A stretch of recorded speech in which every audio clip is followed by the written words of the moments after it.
Assalamualaikum warahmatullahi wabarakatuh. Selamat berjumpa kembali dengan channel YouTube Gus Mufid. Kali ini akan membahas tentang kapiten imigran Arab Yaman yang dibentuk oleh Belanda pada tahun 1844 Masehi. Namun terlebih dahulu saya mengenalkan diri kembali bahwa saya adalah Dr. Adus Mufid MPDI, alumni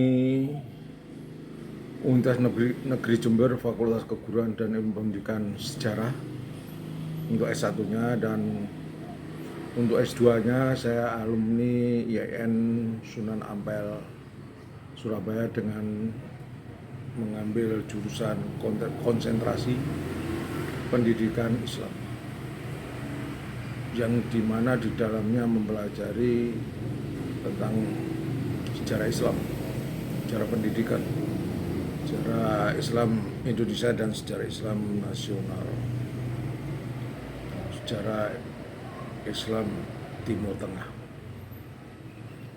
Juga saya adalah pemret menaramadinah.com, sekaligus pemiliknya, juga direktur utama penerbitan buku Menara Madinah yang lokasinya adalah di Surabaya. Pemirsa YouTube Gus Mufid yang saya hormati di seluruh Indonesia, bahwa Belanda bukan hanya membentuk mutfi, membentuk penghulu-penghulu di berbagai daerah Jawa maupun luar Jawa. Dan Belanda ini sukses juga telah membentuk Departemen Agama yang di dalamnya adalah para imigran Yaman yang ahli dalam bidang agama. Selain itu,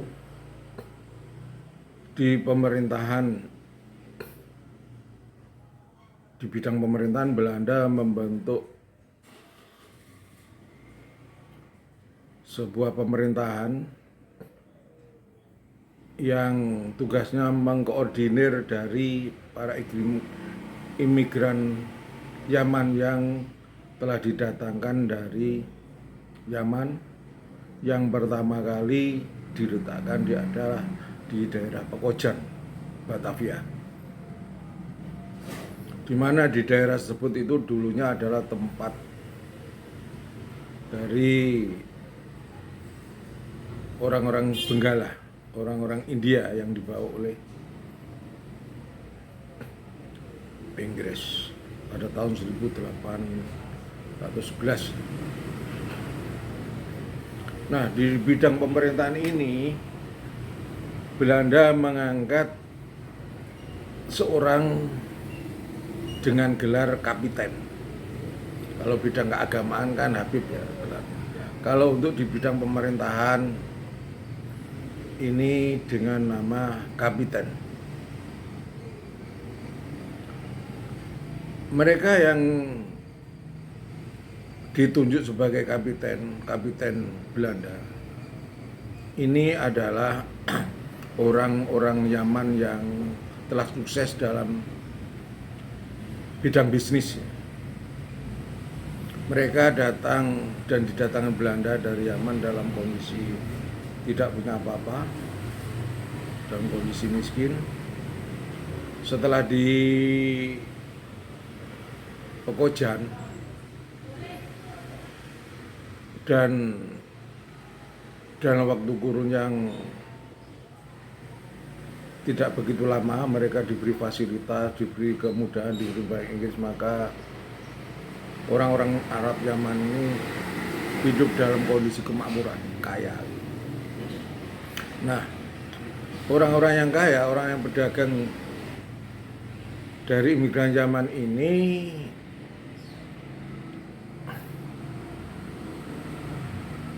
dijadikan pemimpin dan dapat gelar kapiten. Kapiten yang pertama namanya Nauh di daerah Pekojan. Kemudian Belanda membentuk kapiten-kapiten di tempat lain, misalnya di Pekalongan, di Kudus, di Banyuwangi, di Sumenep, di Bondowoso,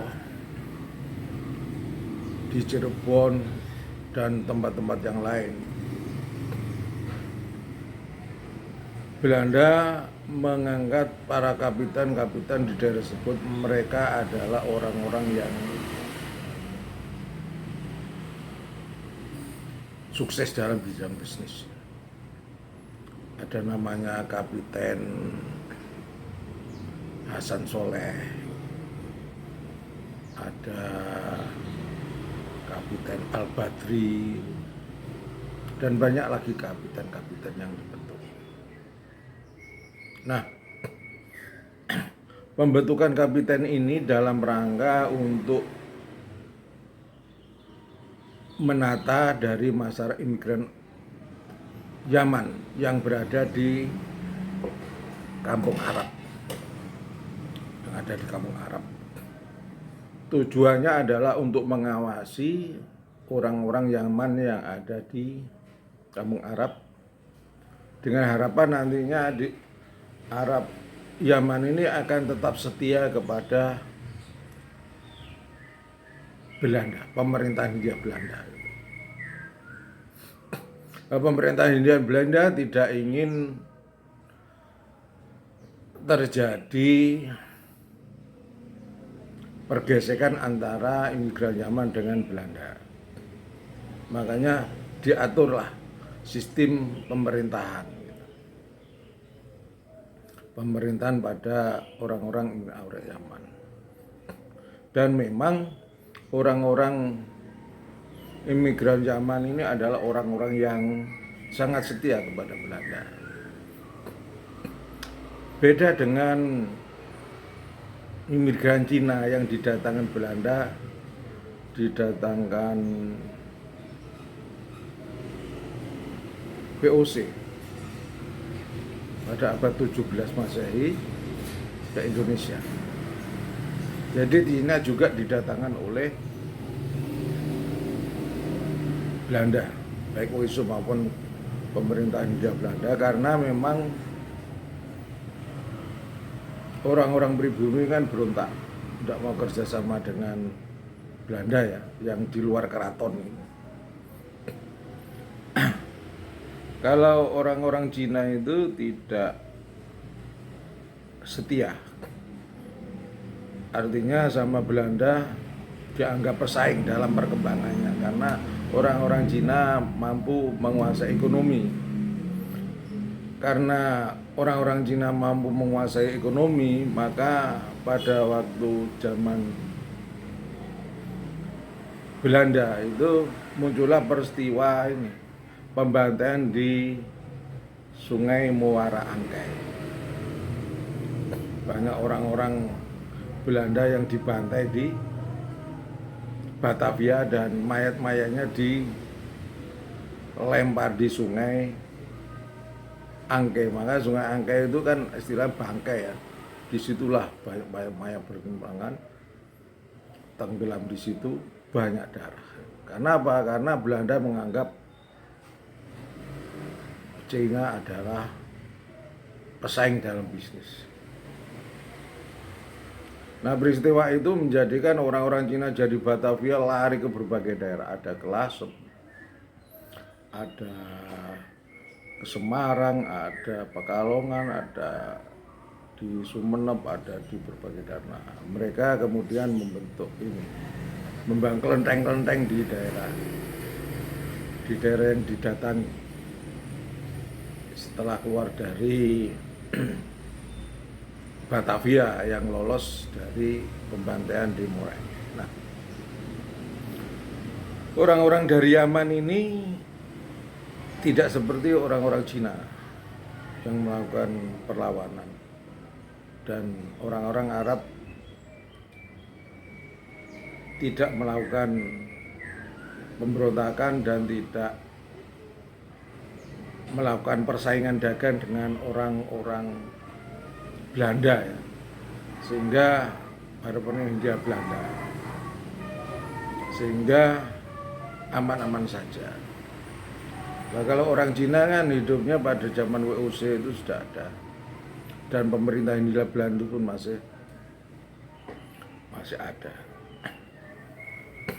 Sementara imigran zaman ini kan datangnya pada abad 18, sementara Cina pada abad 17 datang ke Belanda. Sejak terbentuknya kapiten di berbagai daerah, yang awalnya adalah di Pekojan ya. Jadi orang-orang Arab Yaman pertama kali itu adalah di Pekojan, Batavia.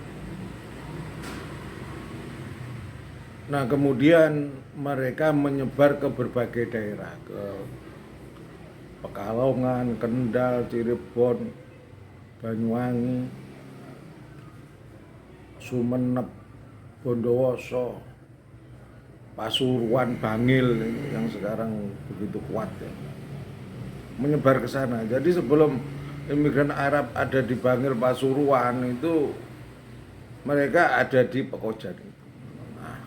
Ketika menyebar ke berbagai daerah, misalnya di Pasuruan, di Bangil, Pekalongan, Kendal, Cirebon. Nah, ini pemerintah Hindia Belanda mengangkat kapiten-kapiten.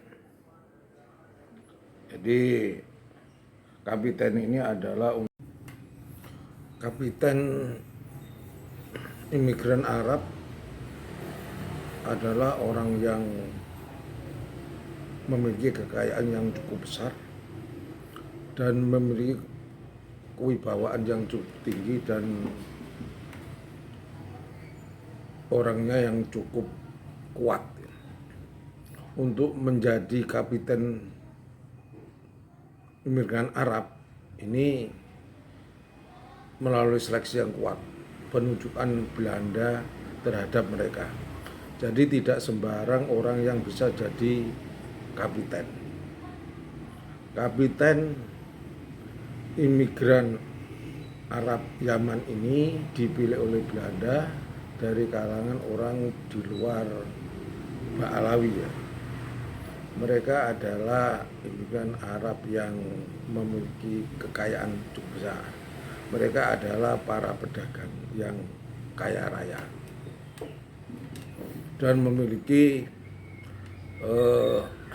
kekuatan tubuh yang bagus, memiliki kecerdasan yang tinggi, dan memiliki kemampuan untuk mengkoordinir imigran Arab yang ada di Pekojan maupun di luar Pekojan. Gelar kapten yang disematkan kepada pemimpin imigran Arab di bidang pemerintahan ini bukan hanya di Pekojan, Batavia saja, tapi di daerah-daerah yang ada di Indonesia, di Nusantara pada waktu itu. Untuk kapiten yang ada di Banyuwangi itu namanya Sulaiman. Kalau di Surabaya namanya Salim. Kalau di Pasuruan Al-Qodri. Terus kemudian kapiten yang pertama yang dibentuk pada tahun 1844 Masehi adalah bernama Nauh. Posisinya di Pekojan, Batavia. Kemudian diganti oleh Alim Bahar Aidit pada tahun 1864 sampai 1875. Sedangkan kapiten pertama Nauh itu berkuasa pada tahun 1844 sampai 1864. Kemudian diganti oleh Alim Bahar Aidit tahun 1964 sampai 1675. Kemudian diganti oleh Umar Mangun tahun 1902 ini. Kemudian di daerah-daerah lain juga ada kapiten-kapiten. Di Palembang, di Kalimantan, di Bondowoso, di Banyuwangi, di Pekalongan, di Tegal. Kalau di Pekalongan itu Hasan Salim, nama dari kapiten itu. Nah, fungsi daripada kapiten ini adalah untuk melindungi dari para imigran zaman, karena pada waktu itu sistem pemerintahan Belanda itu mengkelompok-kelompokkan. Jadi untuk orang Arab ditaruh di kampung Arab, untuk Cina di pecinan. Jadi dengan tujuan adalah satu, untuk mengendalikan mereka cara pemerintahan. Yang kedua untuk membatasi hubungan antara orang pribumi dengan orang imigran Arab. Dengan demikian pada tahun 1844 sampai 1900 ini posisi dari imigran Arab zaman ini posisi eksklusif. Mereka berada dalam lingkungan kampung Arab, jauh dari para pribumi. Dengan demikian posisinya mereka aman. Mereka terlindungi oleh pemerintah Hindia Belanda. Mengingat pada tahun 1844 sampai 1904 ini di Nusantara terjadi perang terus, peperangan. Pemerintah Belanda menaklukkan kerajaan-kerajaan yang menentang, salah satunya Aceh. Dan posisi dari orang-orang Arab ini adalah posisi yang aman dalam perlindungan Belanda dan tidak mendapat serangan dari kaum pribumi. Dan boleh dikatakan imigran Arab ini sangat setia. Kesetiaan ini karena adanya kapiten imigran Arab yang memiliki kekuatan modal yang cukup besar, kaya raya, dan memiliki kemampuan diplomasi dengan Belanda. Nah, Belanda memberikan fasilitas yang sangat bagus, yaitu fasilitas keamanan. Sedangkan dari kelompok Cina Tiongkok ya, itu di bawah Belanda dikasih fasilitas, tapi kemudian orang-orang Cina itu sukses dalam bidang bisnis, sama dengan orang Arab. Tetapi sukses bidang bisnisnya ini pemerintah Belanda itu merasa tersaingi gitu. Akhirnya apa yang terjadi? Terjadi peristiwa pembunuhan terhadap orang-orang Tiongkok di Batavia.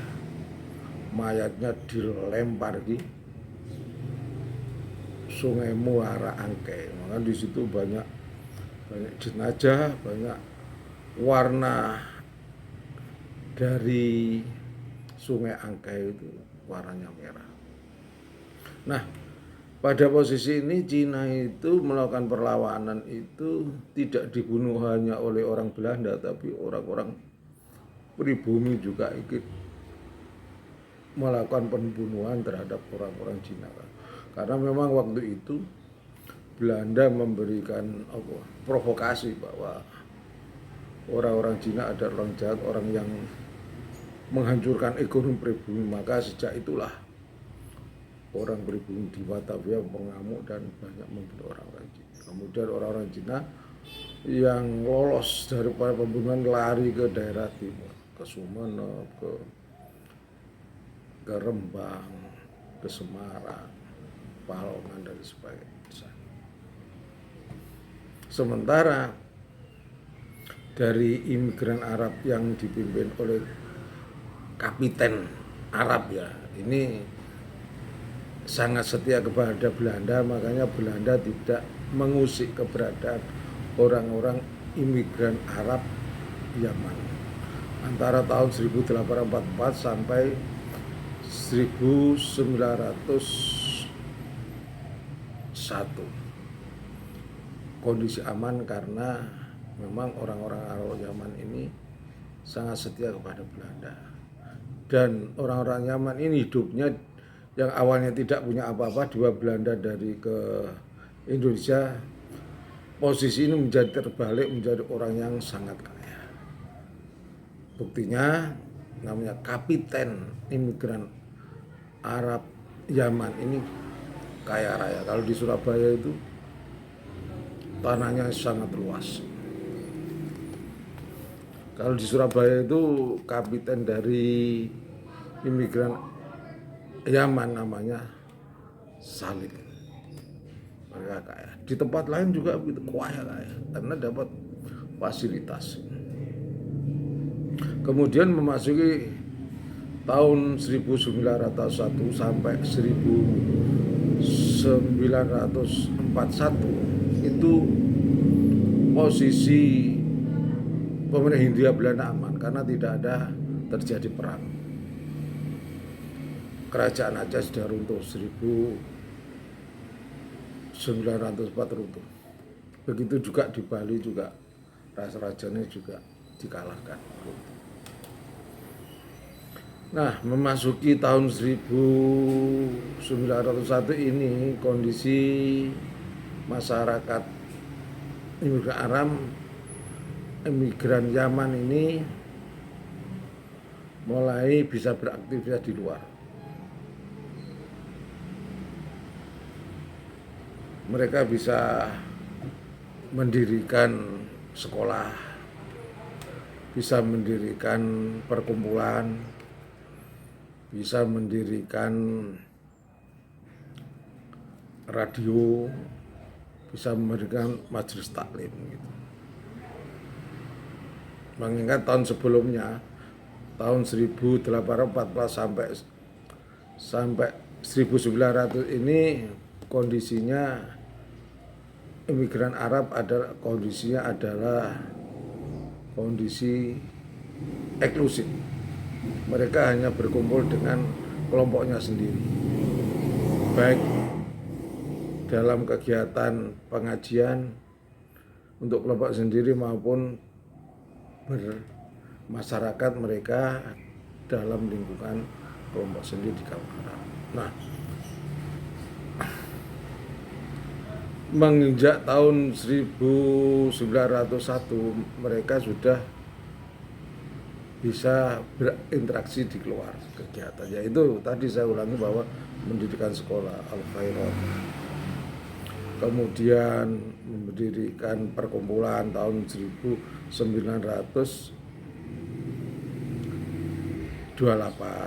namanya Perkumpulan Arabitul Alawijah ya. Kemudian tahun 1932 menurut Robiatul Alawin untuk mencatat nasabnya. Jadi mereka hanya mencatat nasabnya sendiri, sementara nasabnya orang lain tidak dimasukkan. Contoh nasab Wali Songo tidak masuk, memang sengaja tidak dimasukkan dengan harapan kegiatan Rabito Alawiyin ini akan semakin kuat dan akan dipercaya dengan berbimung, dengan embel-embel bahwa dengan pencarian nasab ini bahwa mereka adalah keturunan Rasulullah. Dakwahnya gimana? Dakwahnya sama dengan yang akhir-akhir ini, bahwa Habib itu harus dicintai, harus ada pencinta Habib. Ya seperti provokasi yang dilakukan ini Habib Bahar,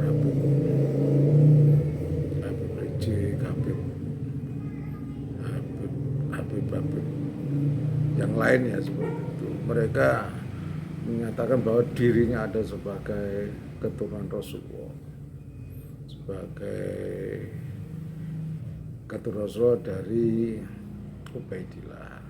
Tapi anehnya keturunan Rasulullah kok menjadi anteknya Belanda, kan nggak pas kan gitu. Sementara dalam perawi hadis pun kalau berbohong kan nggak bisa diakui hadis itu. Nah ini kan aneh. Pada posisi ini antara 1900 sampai 1942 ini posisi orang-orang Ibnu Yaman sangat kuat dalam bidang keagamaan. Jadi orang pribumi sebagian percaya bahwa Habib ini adalah keturunan Rasulullah, padahal ya tidak ya, percaya pada seperti itu. Karena dakwah-dakwahnya itu, siapa yang akan tidak dapat syafaat akan kualat, seperti yang ada hari ini. Nah, antara rentang 1901 sampai 1941 ini kan sekitar 40 tahun. Nah, ini masa jaya-jayanya imigran Arab, baik beraktivitas bisnis, pendidikan maupun perlindungan keamanan sangat kuat. Karena peran dari kapiten ini kalau zaman Belanda itu kedudukan setara dengan bupati, kalau kira adipati. Nah, Belanda memberikan jabatan ini kapiten. Kapiten ini bukan hanya orang-orang Arab Yaman aja yang kasih gelar, tapi kelompok-kelompok lain pun dikasih kapiten.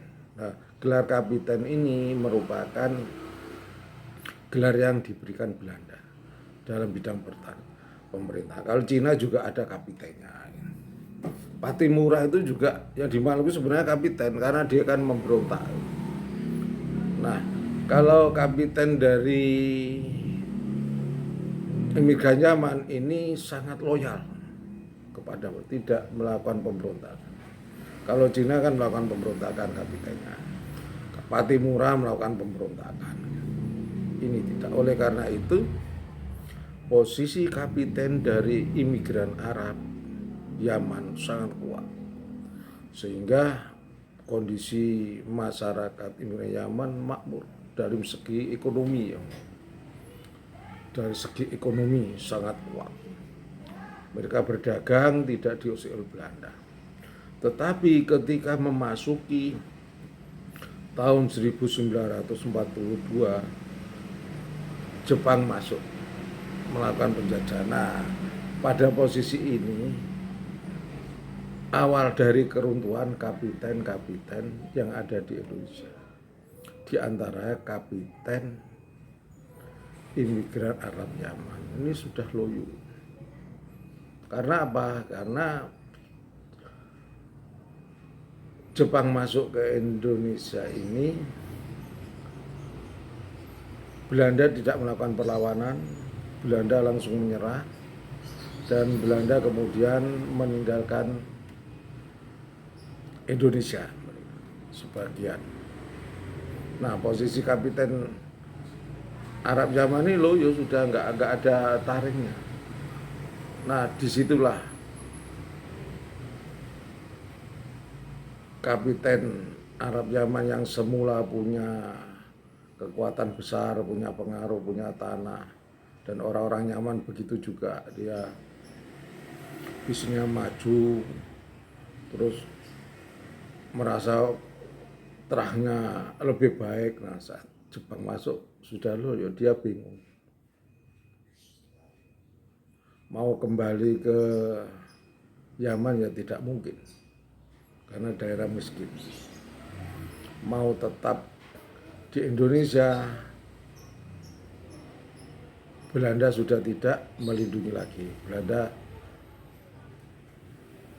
Pemerintah Belanda angkat kaki dari Indonesia.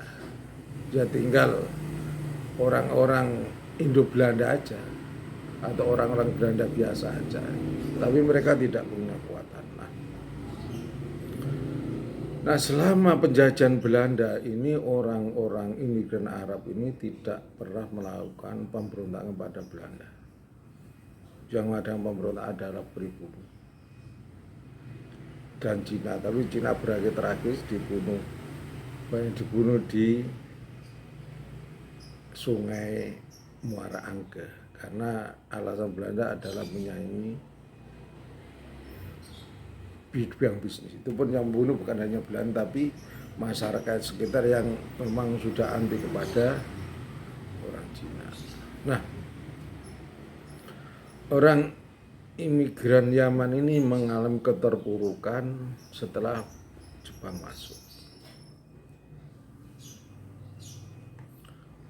Kondisi ini ada sebagian yang tetap pada posisi sebagai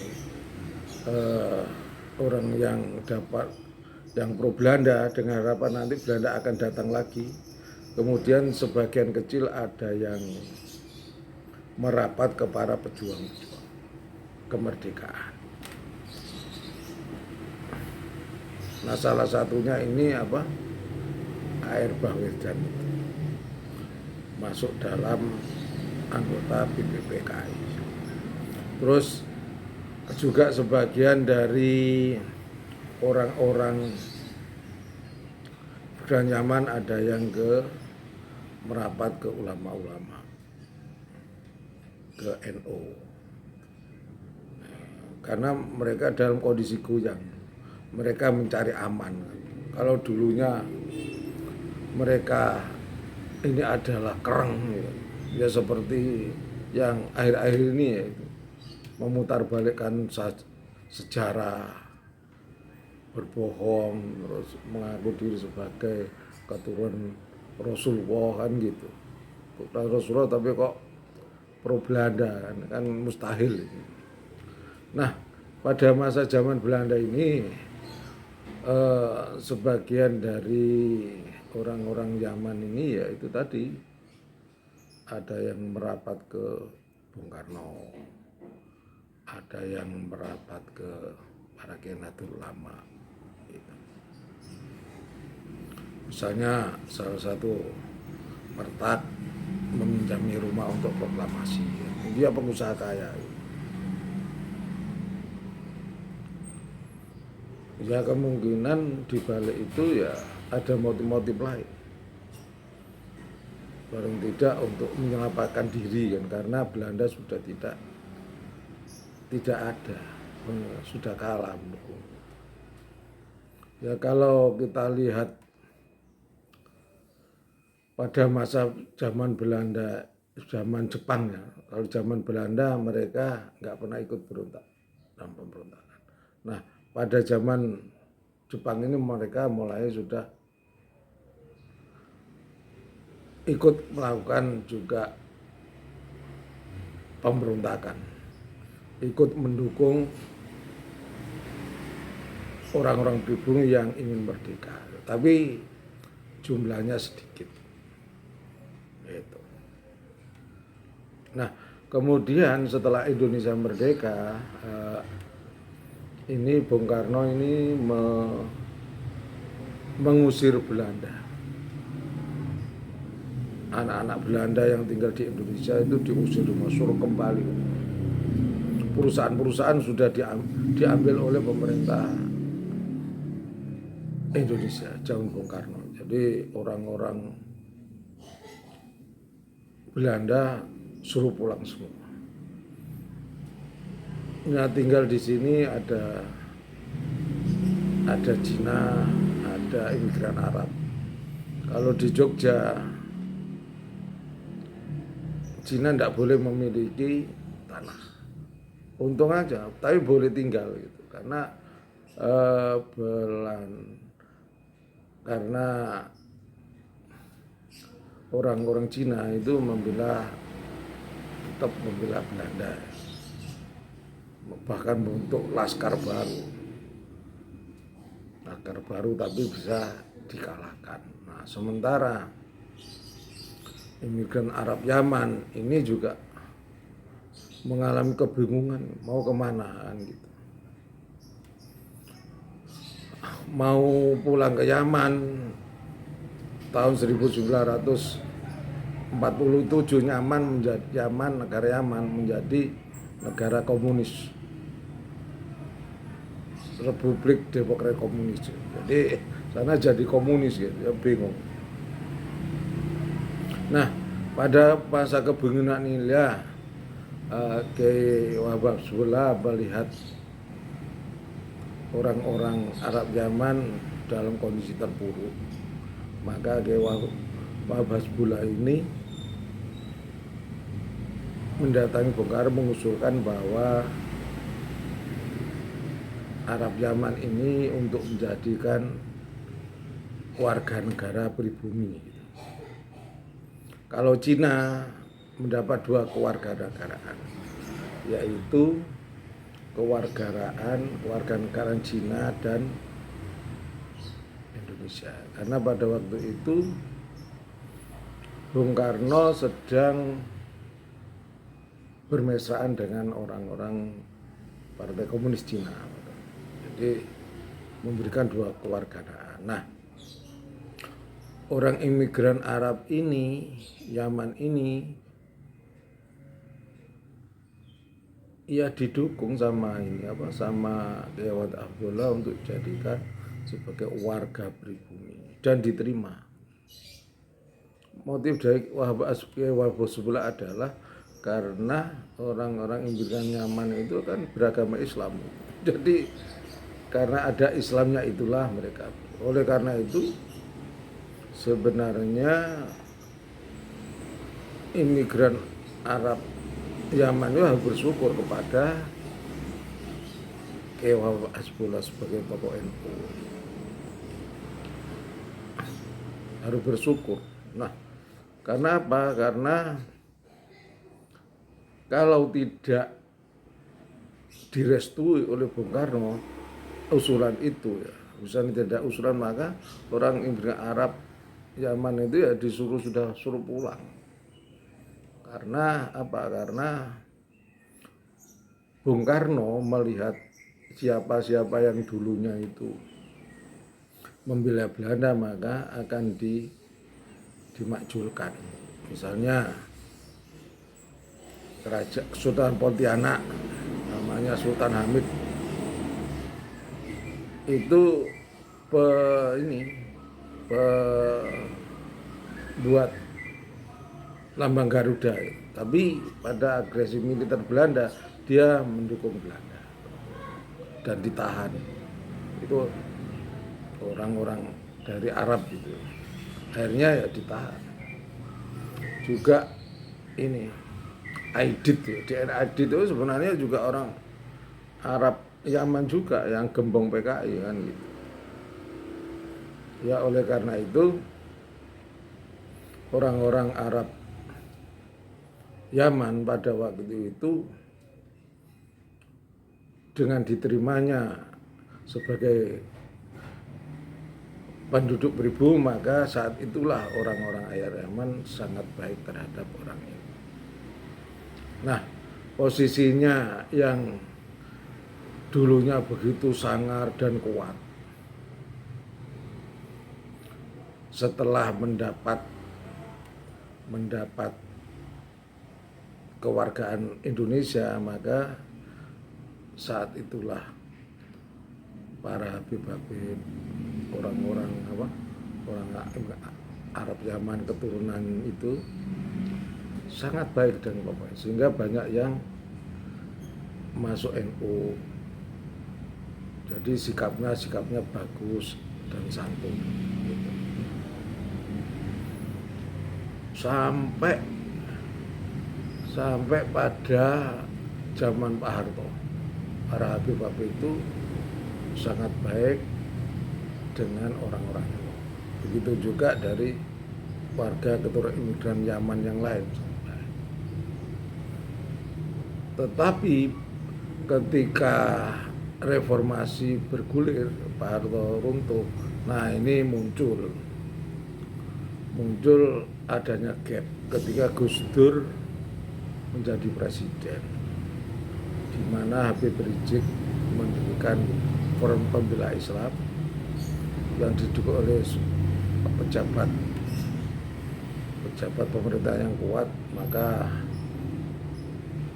Habib Rizik ini dan organisasi FPI ini nampak berbeda dengan para Habib-Habib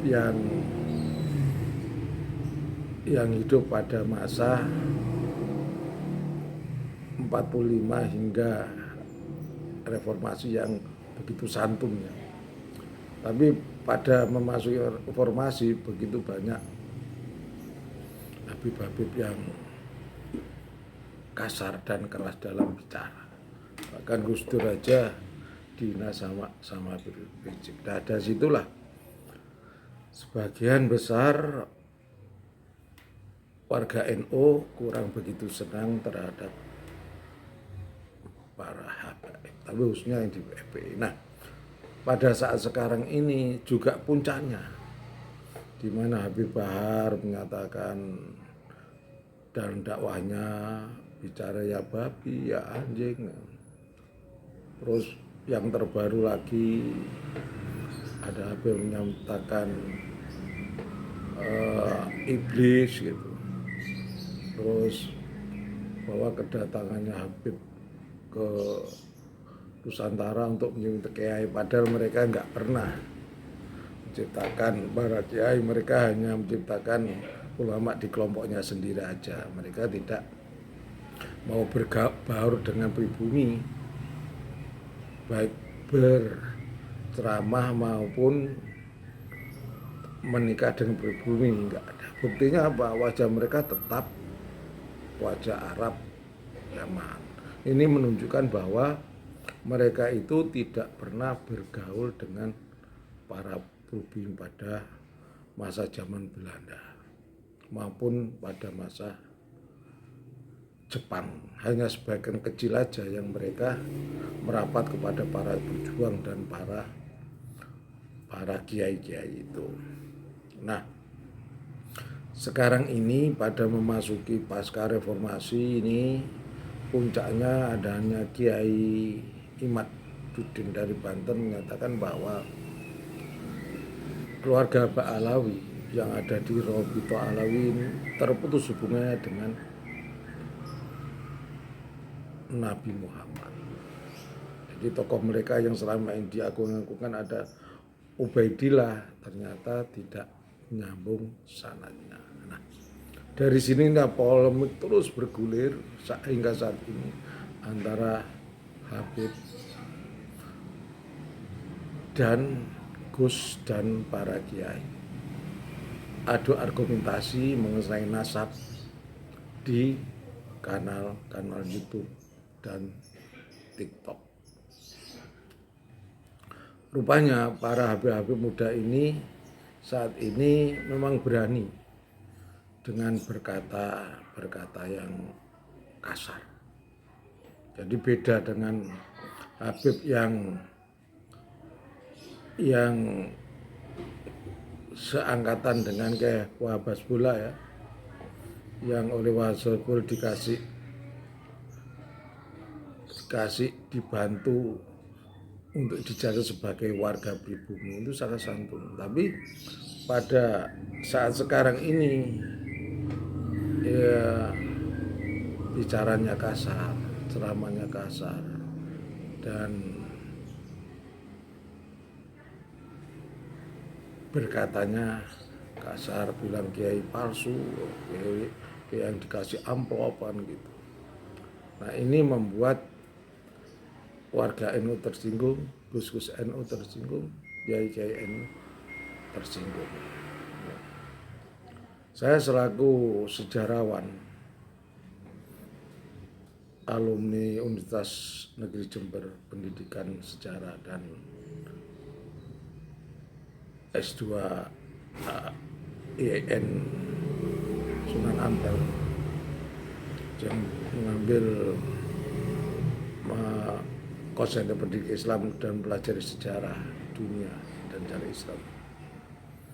Sepertinya bahwa para baharib yang akhir-akhir ini itu berbicara kasar, kalau dilihat dalam catatan sejarah itu sama dengan pola-pola pada zaman pemerintah Hindia Belanda maupun pada saat zaman WOC. Zaman WOC itu orang-orang Arab sudah ada, tapi yang banyak itu pada masa pemerintah ya omongnya kasar. Hingga sampai dari tahun 1844 ya, datangnya kan 1833 setelah pasca perang di Pondo, mereka datang Belanda dari pasar perdagangan manusia. Lalu keturunan Rasulullah tidak sampai masuk dalam perdagangan karena mereka orang kaya. Dari situ sudah dilihat bahwa mereka bukan keturunan Rasulullah. Jadi tidak usah jauh-jauh melihat Durya sampai Ubaidillah. Kalau nama Ubaidillah pada tahun 601 Hijrah itu adalah orang yang membunuh ini Sayyidina Hasan. Ubaidillah adalah gubernur Sam dan Kufah dari dinasti Muawiyah. Jadi beda sekali. Pemirsa yang saya hormati, dengan pembicaraan ini saya simpulkan bahwa pertama, kapiten Arab Yaman itu merupakan kaki tangan Belanda. Mereka dari golongan pedagang yang kaya raya dan kuat secara fisik. Yang kedua, kapiten ini adalah kepala pemerintahan dari masyarakat imigran Yaman. Mereka mendapat tugas untuk mengkoordinir dan mencatat administrasian, juga sebagai pejabat tinggi setara bupati ya, dengan harapan jangan sampai orang-orang Arab yang melakukan pemberontakan. Dan sukses dari kapiten yang di berbagai daerah itu sukses, tidak ada pemberontakan. Yang ketiga adalah masa kejayaan kapiten imigran Arab ini sejak tahun 1840 sampai 1941. Ketika penjajahan Belanda datang, maka kapiten-kapiten sudah loyo dan lumpuh. Karena pemerintah Hindia Belanda sudah pergi ke Nederland, sudah dikalahkan. Yang ketiga, bahwa memasuki zaman penjajahan Jepang ini, sebagian dari orang-orang di area Yaman bergabung dengan para pejuang, bergabung dengan para kiai yang memperjuangkan. Tetapi ada yang kemudian ada yang tetap menjadi anti Belanda, misalnya orang Arab dari Sultan Pontianak ya. Ini yang membuat lambang Garuda Pancasila, kemudian terakhir militer Belanda, pro Belanda, sehingga beliaunya dianggap pengkhianat. Seandainya dia tidak pro Belanda, tidak berkaitan dengan Westerling, maka dia akan menjadi pahlawan karena dia sebagai pencipta lambang Garuda. Tapi karena dia berkhianat kepada bangsa, maka tidak mendapat gelar pahlawan. Yang keempat, adanya upaya pembelaan dari Kiai Habibullah usul kepada Bung Karno dan diterima bahwa imigran Arab Yaman adalah sebagai penduduk pribumi, sebagai warga asli. Kalau zaman Belanda kan sebagai warga kelas 2. Nah, sekarang menjadi penduduk pribumi dengan posisi yang sama dengan yang lain. Nah, dari sini sikap-sikap orang Arab Yaman yang dulunya arogan pada zaman Belanda ini menjadi lemah lembut, menjadi baik, menjadi tidak arogan seperti pada zaman Belanda. Mungkin menyadari ya, karena mau pulang ke Yaman negara komunis, mau bergabung dengan Aidit, ternyata Aidit itu kan yang imigran Yaman itu juga jadi gembong PKI DN Aidit. Yang selanjutnya kelima, bahwa sikap lembut dari para habaib, dari para imigran Yaman antara tahun 1945, boleh dikatakanlah 45 sampai zaman Pak Harto lengser, ini posisi dari orang imigran Arab ya sangat baik, tidak arogan sekali. Nah, yang keenam, setelah zaman reformasi ini mereka berubah, khususnya para generasi mudanya dari imigran Arab, misalnya yang dipelopori oleh Habib Rizik, kemudian sekarang ini Habib Taufik Asgaf, Habib Bahar, ini perilakunya sangat kasar sekali. Jadi tidak seperti para Habib-Habib terdahulu yang hidup pada masa tahun 1945 sampai 1998. Tidak. Oleh karena saat ini adanya Habib Bahar itu, kalau berada dengan menurut orang-orang ini sangat keras dan kasar, menyangkut dengan binatang, maka sekarang Habib-Habib itu dalam sorotan, dalam permusuhan dengan aktivis NU, Gus-Gus NU, Kiai NU. Oleh karena itu saya menyarankan hendaklah bersikap baik, berubah. Karena apa? Karena generasi muda Yaman ini, yang muda-muda ini sepertinya tidak tahu sejarah, bahwa kakeknya itu telah ditolong oleh Kiai Habibullah Wahab, yaitu dengan posisinya sebagai penduduk pribumi, bukan penduduk asing lagi. Harus mengingat apa, Belanda pada tahun 1957 ini tuh diusir, makanya habis Belanda di Indonesia. Sementara dari Cina itu di Jogja tidak boleh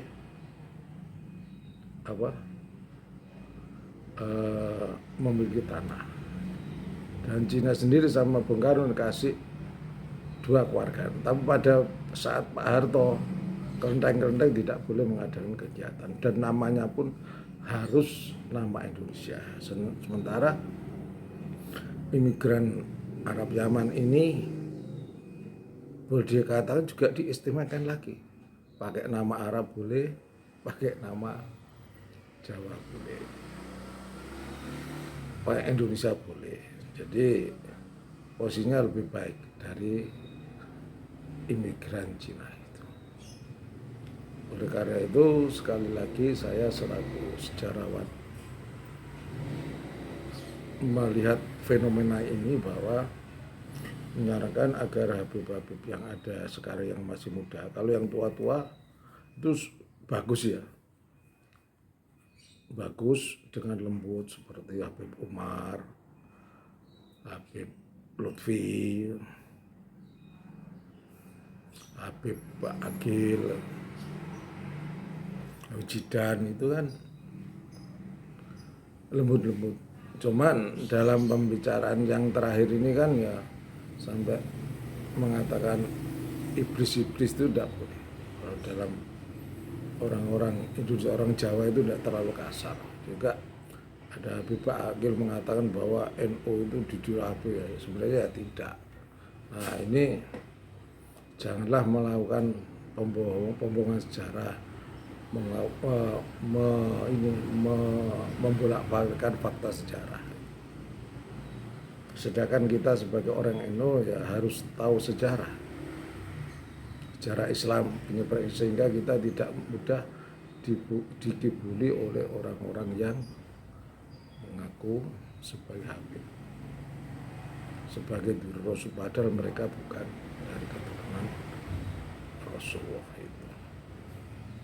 Pemirsa, itu Husnul Fit, ini aja yang bisa saya sampaikan segera tentang sejarah Kapiten Arab Yaman dan kondisi imigran Arab Yaman dari zaman Belanda hingga zaman Reformasi. Terima kasih atas perhatiannya. Wallahul muwaffiq ila aqwamit thoriq. Wassalamualaikum warahmatullahi wabarakatuh.